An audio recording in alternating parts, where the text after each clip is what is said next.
Eu sou Mário Persona e essas são as respostas que eu dei aos que me perguntaram sobre a Bíblia. Aquele, pois, que cuida estar em pé, olhe, não caia. Não veio sobre vós tentação senão humana. Mas fiel é Deus, que não vos deixará tentar acima do que podeis. Antes, com a tentação, dará também o escape, para que possais suportar. Sempre que nós falamos da palavra tentação, é comum nós pensarmos em sexo, por exemplo. Não é? Acho que a tentação, não sei, acho que tem até um chocolate que se chama tentação, não sei. Mas é comum a gente pensar em coisas sexuais. Mas aqui nós não vimos. Veja só.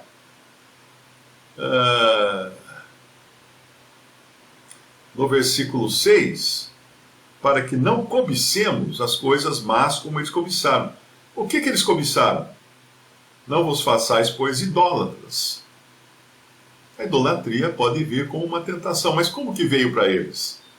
O povo assentou-se a comer e a beber, levantou-se para folgar. Ué, mas peraí, isso é idolatria? É. Sempre que nós temos algum desejo extremado por alguma coisa, seja qual for, seja comer, seja beber, seja nos divertirmos, isso é idolatria. Porque nós colocamos isso como o motivo, a razão e o motivo da nossa felicidade, da nossa vida aqui na Terra. Então você vê muito casos de o cara ou então a mulher que se suicidam depois que são abandonados pelo cônjuge, ou pelo namorado ou pela namorada. Então você vê que é uma pessoa, na realidade o marido tinha o lugar tão alto, tão elevado na vida dela, que ela achava que ela não ia poder superar aquilo. Então qualquer coisa que tem um lugar muito alto na nossa vida é uma tentação, é uma idolatria. E ele vai depois falar também dos que murmuravam, dos que pereceram pelas serpentes. Agora uma coisa importante, olha. O Senhor Jesus foi tentado no deserto, mas não tinha nada de cunho sexual na tentação dele. Satanás ofereceu poder, ofereceu riquezas, ofereceu honra, ofereceu comida para ele depois de 40 dias com fome, né? Mas nada disso fez o Senhor dar um passo fora daquilo que ele tinha vindo fazer, daquilo que ele fazia, que era agradar ao Pai. Então, quando nós falamos em tentação, é bom entender o seguinte. Por exemplo, se eu ganhar muito dinheiro, isso pode ser uma tentação. Isso pode ser uma prova. Deus está querendo me provar para ver como que eu vou me comportar com muito dinheiro. Mas o outro lado, se eu perder tudo que eu tenho, pode ser uma tentação, pode ser uma prova. Deus está querendo me provar para ver como eu reajo, sem ter o meu chão, sem ter aquilo em que eu confiava como sendo minha segurança. Então qualquer coisa pode ser uma tentação, pode ser uma prova. E quando nós lemos aqui no versículo, a gente poderia dar um pulo em Tiago, porque Tiago fala um pouco mais disso. Tiago capítulo 1, versículo 2. Meus irmãos, tende grande gozo quando cairdes em várias tentações, sabendo que a prova da vossa fé opera a paciência. Tendo, porém, a paciência, a sua obra perfeita, para que sejais perfeitos e completos, sem faltar em coisa alguma. Ué, grande gozo quando cairdes em várias tentações, eu talvez aqui seria mais o sentido de passar por várias tentações, né? Por quê? Porque se estamos sendo provados, Deus quer nos mostrar alguma coisa. Primeiro, Ele quer quebrar a nossa confiança própria. aquilo que fala aquele versículo lá em 1 Coríntios. Para ninguém achar que porque está em pé, né, vai ficar em pé sempre. Então, faz parte da vida cristã, as tentações fazem parte da vida cristã.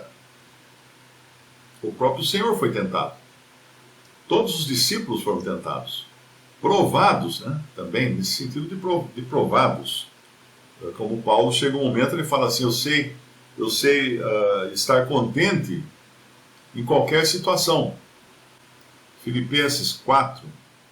Não digo isto como por necessidade, porque já aprendi a contentar-me com o que tenho. Sei estar abatido e sei também ter abundância em toda maneira. E em todas as coisas estou instruído tanto a ter fartura como a ter fome, tanto a ter abundância como a padecer necessidade. Posso todas as coisas em Cristo que me fortalece. Muita gente usa esse versículo 13 aqui, né? Posso todas as coisas em Cristo que me fortalece, no sentido motivacional. Não, você vai conseguir passar no exame, você vai conseguir ganhar no jogo de basquete, porque você pode todas as coisas em Cristo. Mas não é esse o sentido. Ele está dizendo que ele pode tanto ser rico quanto ser pobre.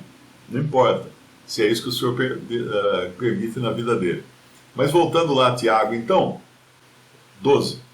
Bem-aventurado o homem que suporta a tentação, porque quando for provado, receberá a coroa da vida, a qual o Senhor tem prometido aos que o amam. Ninguém sendo tentado, diga, de Deus sou tentado, porque Deus não pode ser tentado pelo mal e a ninguém tenta. Mas cada um é tentado quando atraído e engodado pela sua própria concupiscência. Depois, havendo a concupiscência concebido, dá à luz o pecado, e o pecado, sendo consumado, gera morte. Aqui ele entra um pouco mais no caso da tentação, também lembrando que não são apenas coisas sexuais, hein?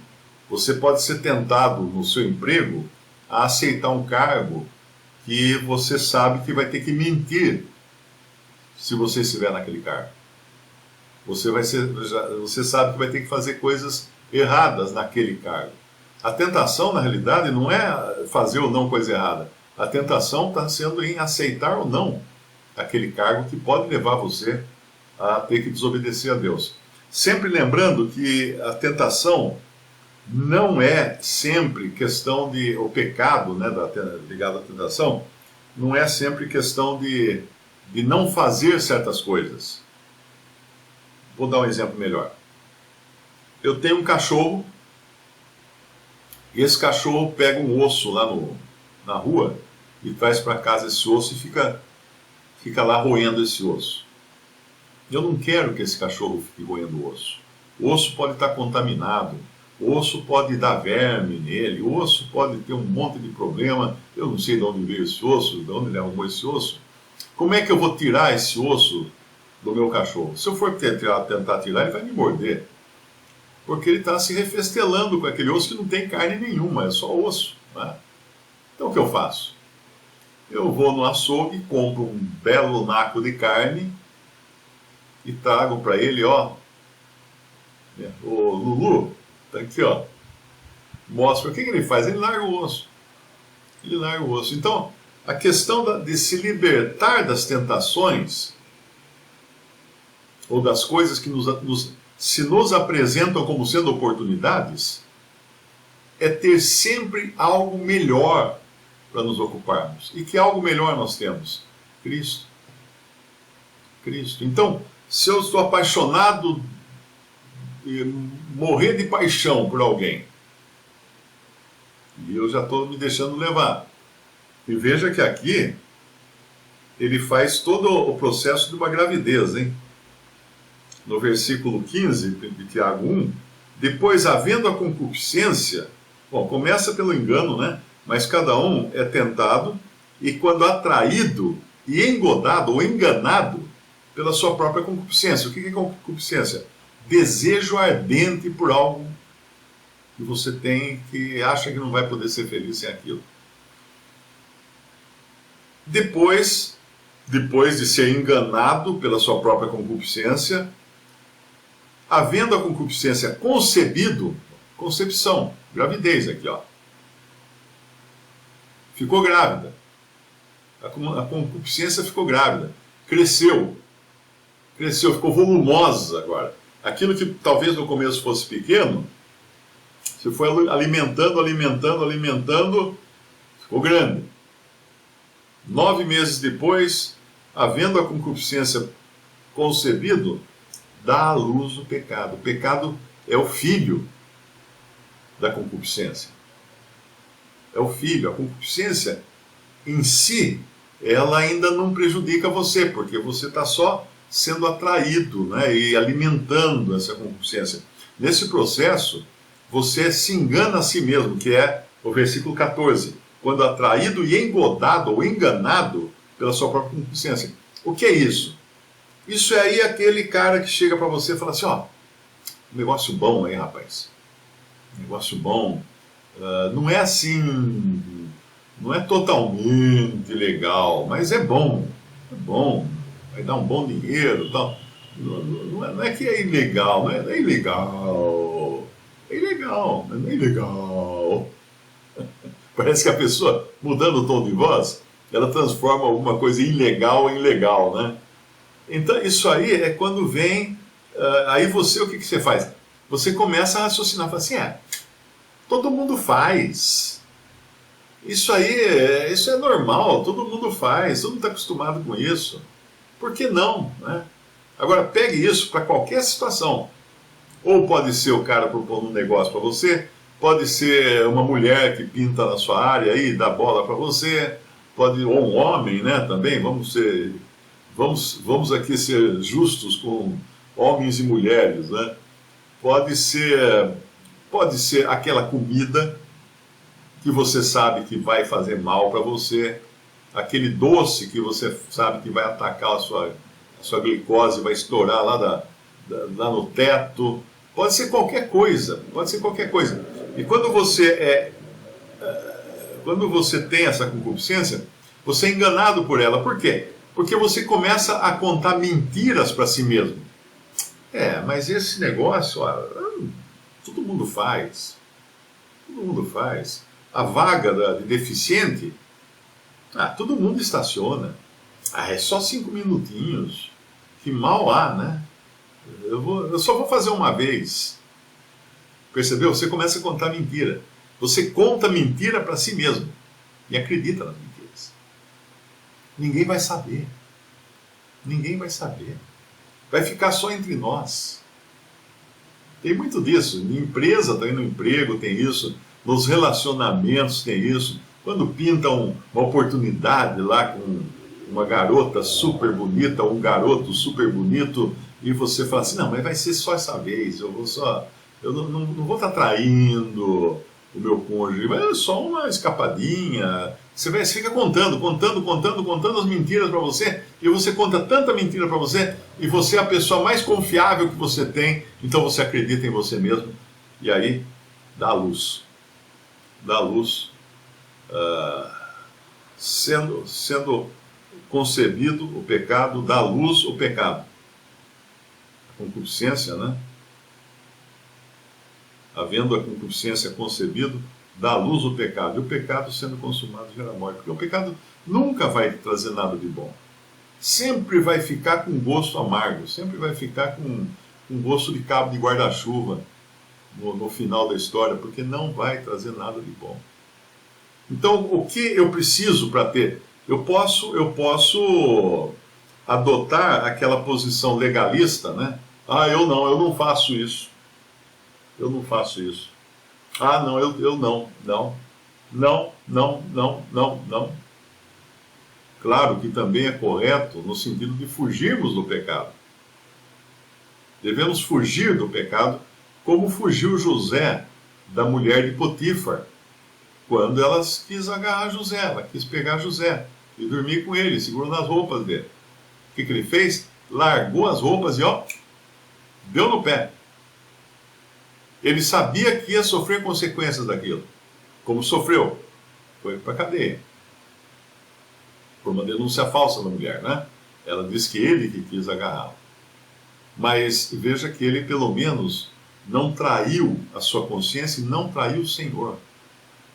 Então pode ter esse lado da resistência, mas pode ter aquele outro lado, que é o de Moisés, por exemplo. Por que Moisés resistia? Vamos lá em Hebreus, capítulo 11, versículo 23. Pela fé, Moisés, já nascido, foi escondido 3 meses por seus pais, porque viram que era um menino formoso e não temeram o mandamento do rei. Uma das coisas que pode também fazer com que a gente falhe na nossa na tentação ou na provação é medo. O chefe mandou eu mentir. Eu não vou mentir, senão vou perder emprego. Isso é medo. Mandou eu mentir? Eu não vou mentir. Mas você vai perder o emprego. O senhor vai dar outro. Porque eu fui fiel ao Senhor, ele vai ser fiel a mim. Então é muito importante isso aqui. Moisés, no versículo 23, Hebreus 11, pela fé Moisés, já nascido, foi escondido 3 meses por seus pais, porque viram que era um menino formoso e não temeram o mandamento do rei. Pela fé Moisés, sendo já grande, recusou ser chamado filho da filha de Faraó. Olha que oportunidade que teve esse cara, escolhendo antes ser maltratado com o povo de Deus do que por um pouco de tempo ter o gozo do pecado, tendo por maiores riquezas o vitupério de Cristo do que os tesouros do Egito, porque tinha em vista a recompensa. Ele enxergou o invisível, tendo por maiores riquezas o vitupério de Cristo do que os tesouros do Egito, porque tinha em vista a recompensa. Pela fé deixou o Egito, não temendo a ira do rei, porque ficou firme, como vendo o invisível. Um cristão, ele precisa estar sempre vendo o invisível, seja qual for o tipo de tentação. O invisível é aquilo que é melhor, é o filé mignon comparado ao osso. Percebe? Se eu tenho sempre diante de mim o filé mignon da pessoa de Cristo, com todas as suas bênçãos espirituais, com toda a sua formosura, com tudo aquilo que ele é descrito lá em Cantares, por exemplo, logo eu vou enxergar a oportunidade, a suposta oportunidade da tentação, como um osso velho, seco, sem gosto. Então, se eu tenho apreciação, eu posso reagir à tentação dizendo, não vou fazer isso porque é pecado e tal, mas eu posso reagir de outra maneira também, que é, eu tenho coisa melhor. Eu tenho coisa melhor para me ocupar com ela. Cristo. No versículo 13, ele já deixa claro uma coisa. Não vos veio... Deus não vos deixará tentar acima do que podeis. Antes, com a tentação, dará também o escape para que possa suportar. Então, quando nós pecamos porque nós queremos pecar. Simples assim. Nós contamos uma história bonita para nós mesmos, nos convencemos, achamos que ia ser só a primeira vez, que não ia ter problema nenhum, afinal estou em pé, né? Como é que eu vou cair? E aí caímos. Mas Deus não permite que sejamos tentados acima daquilo que podemos suportar. E Ele dará também o escape. Que escape que Deus dá? Cristo. Se corrermos para Cristo, nada pode nos pegar. Pensa no menininho que sai da escola, né? Ele tem um irmão mais velho, grandão, forte, ele sai da escola assim com um monte de menininho correndo atrás dele, querendo pegar ele, sentar o couro nele, e ele vê lá na frente o irmãozão grandão, o que ele faz? Corre lá e gruda na calça do irmãozão grandão. O que os outros menininhos vão fazer? Para, todo mundo para. Ele tá num lugar melhor, com a pessoa melhor, com a pessoa mais forte. Então é importante sempre olhar que Deus nos dá o escape, e o escape é Cristo. Não é, para ter o escape eu tenho que me esforçar mais, é Cristo, é ocupação com Cristo. Essa não tem paralelo a isso, não tem comparação, né? A pessoa de Cristo. Visite respondi.com.br. Adquira os livros ou baixe e-books. Visite 3minutos.net. Baixe o aplicativo.